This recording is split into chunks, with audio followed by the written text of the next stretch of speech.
Good morning students. आज हम BSc part second का दूसरा नेक्स्ट टॉपिक स्टार्ट करते हैं। हमारा जो टॉपिक चल रहा था वो चल रहा था ascent of cell, रसारोहण।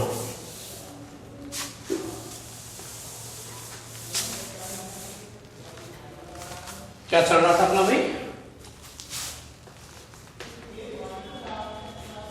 Ascent of cell यानी कि रसारोहण, ये अपने आप टॉपिक अपना चल रहा था। इसके अंदर अपन ने रसारोहण के दो सिद्धांत ऑलरेडी पढ़ चुके थे।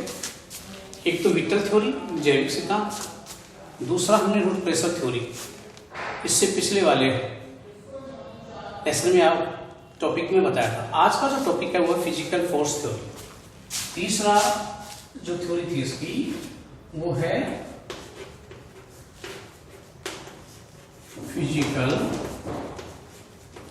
फोर्स थ्योरी, जिसे हम भौतिक बल सिद्धांत, भौतिक बल सिद्धांत के नाम से भी जानते हैं। अब भौतिक बल सिद्धांत है क्या?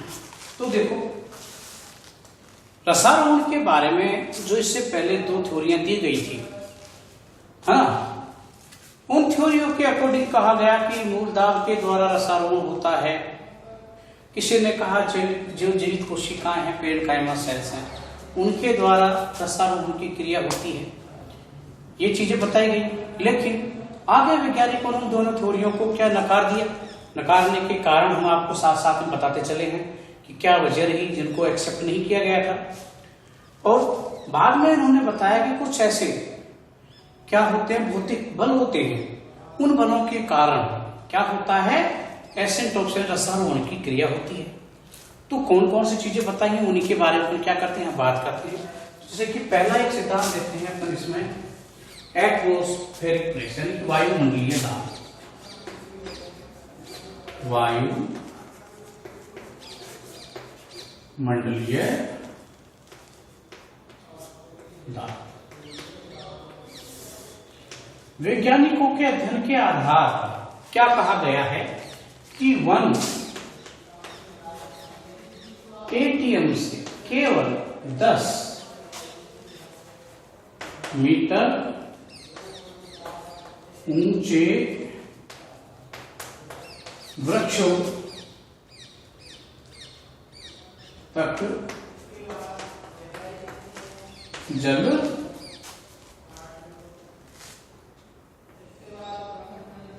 ऊपर चढ़ सकता है।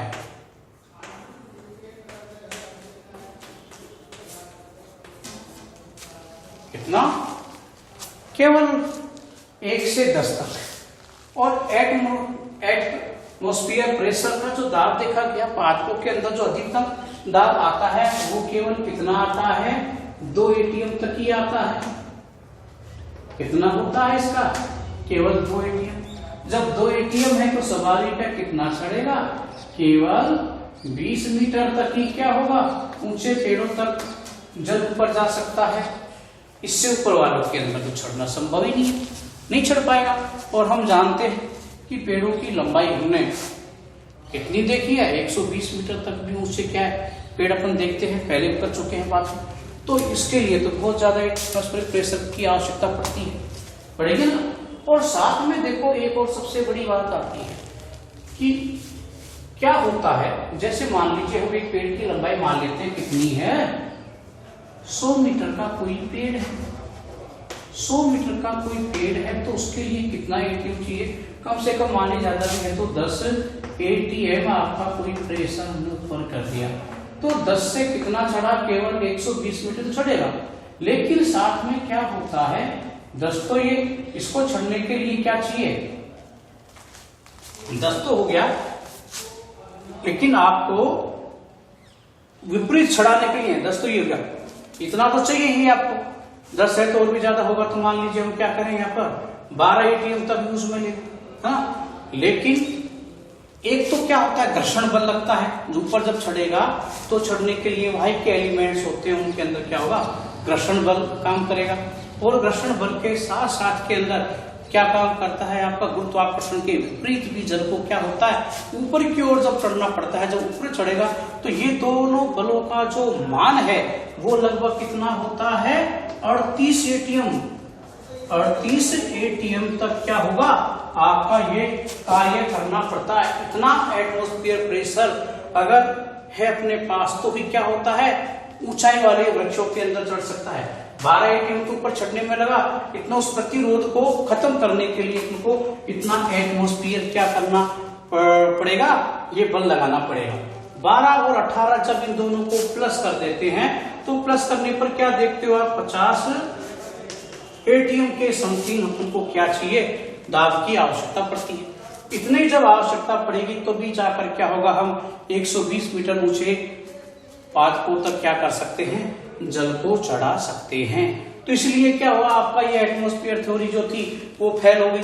इतना ज्यादा है ही नहीं, केवल अपना 2 एटीएम ही हो रहा है। हाँ, अपन को 50 चाहिए तो चढ़ सकता है क्या, संभव हो ही नहीं सकता है। इसलिए तो ये सिद्धांत क्या हो गया था, आपका फेल हो गया था। दूसरा देखते हैं अपन, दूसरा क्या सिद्धांत दिया था,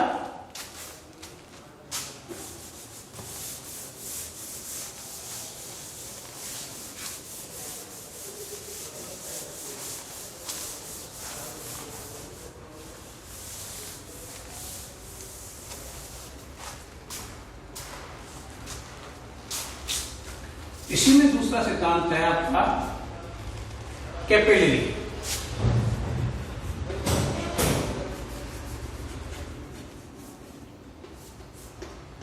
किसी का सिद्धांत,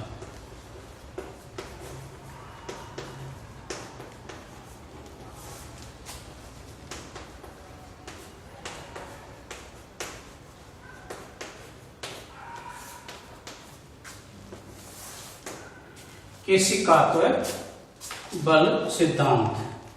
देखो, केशिकात्व बल सिद्धांत जो है आपका, इसको समझने के लिए सबसे पहले केशिका के बारे में समझना बहुत जरूरी है कि कैपेलिनी यानी केशिका नली होती क्या है। कैपेलरी यानी अभी केशिका नली के बारे में समझेंगे, पर ये केशिका नली है क्या। देखो, यह एक तो क्या होती है, कांच की महीन, दोनों सिरों से खुली, दोनों सिरों से खुली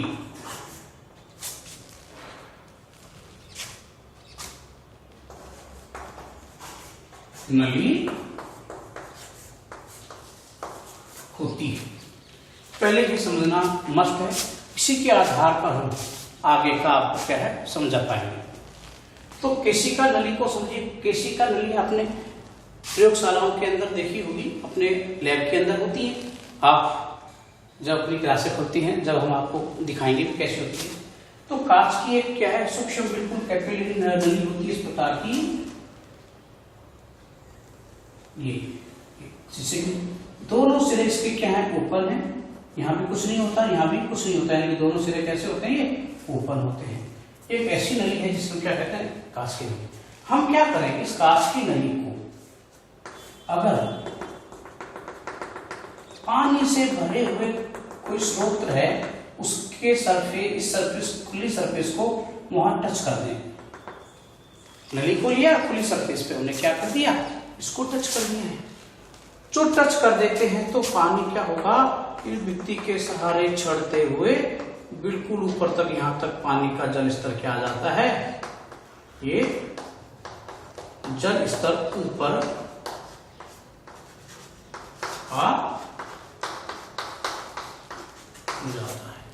क्या देखा, केशिका नली को जैसे ही पानी के इस भीतर के पास में हमने रखा तो वो क्या हो गया, ऊपर की ओर आ गया। इस सिद्धांत के आधार पर ये आपका केशिका बल सिद्धांत दिया गया है। अब इसकी तुलना कहाँ की गई है? इसकी तुलना की गई है आपके जाइलम के अंदर जो क्या होते हैं, वाहिकीय तत्व ट्राइकेट्स और वेसल्स होते हैं, उनको क्या माना गया है, केशिका नली के समान ही संरचना माना गया कि वो बहुत पतली छोटी क्या होती है, नलिका रूपी संरचनाएं होती हैं, जो क्या होती हैं आपके स्टेम के अंदर तने में ऊपर से नीचे तक ये पूरी पाई जाती है आपकी। तो ये क्या करती है, केशिका नली के समान कार्य करती हैं और ये जल के संपर्क में आने पर क्या करेंगे, जल को ऊपर की ओर धकेलने का काम करती हैं। ये बात कही गई थी, लेकिन ये सिद्धांत क्या फेल हो गया। साक्स नाम के वैज्ञानिक ने इसको क्या है दिया था, लेकिन ये सिद्धांत फेल हो गया। क्यों? सबसे पहली बात तो देखो, जो वाहिकाएं होती हैं या वाहिनिकाएं, इनका इतना ज्यादा पतली ये होती नहीं है कि इस प्रकार से क्या करें ऊपर तक चढ़े। इसके लिए बहुत ही महीन क्या चाहिए आपको, नलिकाएं चाहिए होती है। जब तक ये महीन नहीं होंगी इसमें जल ऊपर की ओर चढ़ ही नहीं सकता, और फिर इतनी ऊंचाई तक इम्पॉसिबल, इतनी ऊंचाई तक जल क्या होता है, चढ़ ही नहीं पाता है। तो इसकी वजह से क्या हो गया, आपका ये फेल हो गया। दूसरा आप क्या देख रहे हो यहाँ पर, दूसरे हमने बताया कि केशिका काम कब कर रहा है, जब काम करता है जब एक खुला सरफेस जल का हो। आप देखते हो कि वाहिकाएं आती है, पेड़ की जड़ें हैं, तो जड़ों के नीचे कोई पानी का कुंड है क्या, नहीं है, वो सॉइल के अंदर टिका हुआ है। और यहाँ हमें क्या चाहिए, एक खुले पानी का स्थान चाहिए, तो ऐसी व्यवस्था हो ही नहीं पाती है, तो केशिका नली काम ही नहीं कर पाएगी, तो जल ऊपर चढ़ ही नहीं पाएगा। इसके आधार पर क्या है, ये सिद्धांत आपका फेल हो जाता है। दूसरा, अगर जब हम क्या करते हैं जिम्नोस्पर्म पादपों को देखते हैं, तो जिम्नोस्पर्म पादपों के अंदर तो वाहिकीय तत्व होते ही नहीं पूरे। वहां कंडीशन क्या देखा अपन ने कि उनके अंदर तो क्या होती है, आपके ट्राइकेट वेसल्स तो एब्सेंट होती है। जब वो एब्सेंट होंगी तो ये क्रिया कैसे हो पाएगी, हो ही नहीं पाएगी। तो इनकी वजह से क्या हो गया, यह सिद्धांत भी आपका फेल हो गया। आई बात समझ में? इसके बाद में अपन अगला लेते हैं अधिशोषण। तीसरा जो सिद्धांत दिया गया है,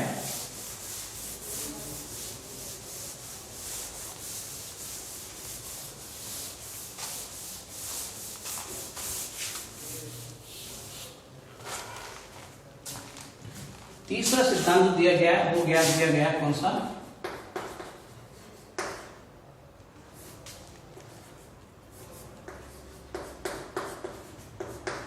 अधिशोषण। ये देखो, ये सिद्धांत क्या कहता है, इस सिद्धांत के अनुसार जो जल का एब्जॉर्प्शन होता है वो कहाँ होता है, भित्तियों के सहारे। ये कोई है, तो ये जो भित्ति है, इस भित्ति के सहारे क्या होता है, जल को अवशोषित किया जाता है, ऊपर की ओर चढ़ाया जाता है। ये बात आती है। लेकिन हम जानते हैं कि आपकी जो वेसल्स होती हैं, इसके अंदर क्या होती है, गुहिकाएं पाई जाती हैं, और उन गुहिकाओं में से ही जो गुहिकाएं होती हैं, उन गुहिकाओं में से ही क्या होता है, जल का स्थानांतरण होता है। जल जो ऊपर चढ़ता है गुहिकाओं के द्वारा चढ़ता है, ना कि भित्ति के द्वारा चढ़ता है। तो ये सिद्धांत तो वैसे ही क्या हो गया, आपका फेल हो गया। तो ये बोहम नाम के वैज्ञानिक ने दिया था। तो ये इस प्रकार से क्या है, अपने कुछ सिद्धांत दिए गए हैं किसके, फिजिकल फोर्स थ्योरी में। लेकिन ये सारे फेल हो गए। सबसे ज्यादा मान्य जो सिद्धांत है वो है आपका डिक्सन जोलीवाह। कौन सा है,